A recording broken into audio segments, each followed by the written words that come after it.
So I thought I would come out into my backyard and film the very weird sky here. And obviously California is suffering from a lot of fires again. People will give you lots of different reasons for the fires. And there's multiple reasons for the fires.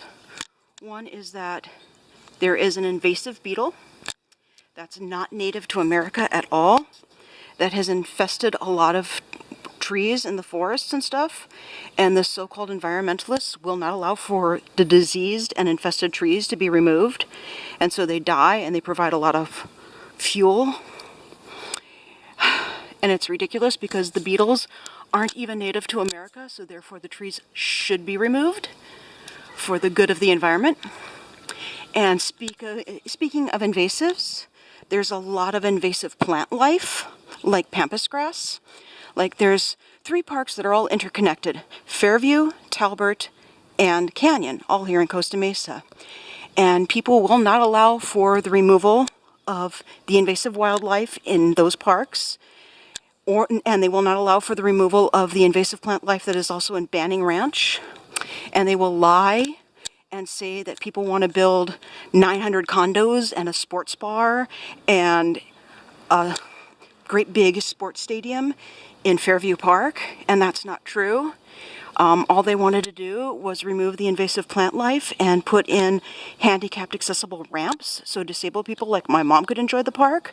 But there was a bunch of people who hated the idea of disabled people using Fairview Park, so they tricked people into voting for an initiative that prevents the removal of the invasive plant life and prevents disabled people from using Fairview Park.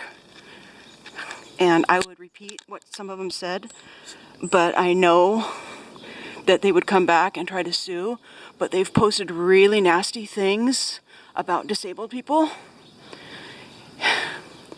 So yeah, so those are 2 of the reasons for all the fires. And it's just horrible, and people who call themselves environmentalists and yet will not allow for the removal of invasive plant life and invasive beetles that are not native to the area and not even native to America in some cases are not environmentalists at all. They're hypocrites. So we really need to remove the diseased and dying trees, and we really need to remove pampas grass and all that stuff if we are to get a lot of these wildfires under control. Thank you.